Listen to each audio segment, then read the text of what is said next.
নিজ হাতে উপার্জিত খাবারের চেয়ে, অর্থের চেয়ে শ্রেষ্ঠ খাবার পৃথিবীর কোনো মানুষ কোনোদিন ভক্ষণ করে নাই। চিল্লায় কোন সুবহানাল্লাহ।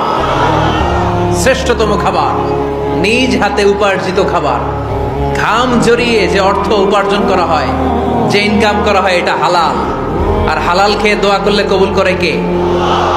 এজন্য খেটে খাওয়া মানুষ, শ্রমজীবী মানুষ আর মেহনতি মানুষদেরকে বিশ্বনবী খুব ভালোবাসতেন। তারা বিশ্বনবীর বন্ধু আর বিশ্বনবী ছিল তাদের বন্ধু। সুবহানাল্লাহ পড়েন। এত ভালোবাসতেন বিশ্বনবী খেটে খাওয়ার মেহনতি মানুষদেরকে। সব সময় বিষ্ণু ইসলাম তাদের জন্য দোয়া করতেন।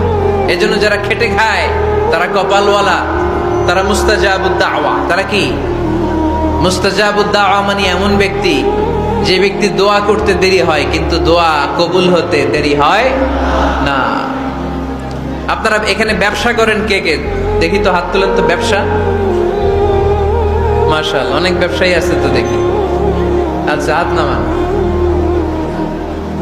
চাকরি করেন কে কে? চাকরি, চাকরিও তো অনেক করে দেখি। হাত নামান। আচ্ছা, ইউনিভার্সিটির স্টুডেন্ট আছো কারা কারা দেখি?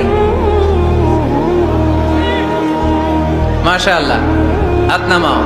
ক্লাস 5 থেকে ইন্টারমিডিয়েট পর্যন্ত পড়াশোনা করতেছো অথবা দাখিল আলিম পর্যন্ত কারা কারা দেখি? মাশাআল্লাহ, হাত নামাও।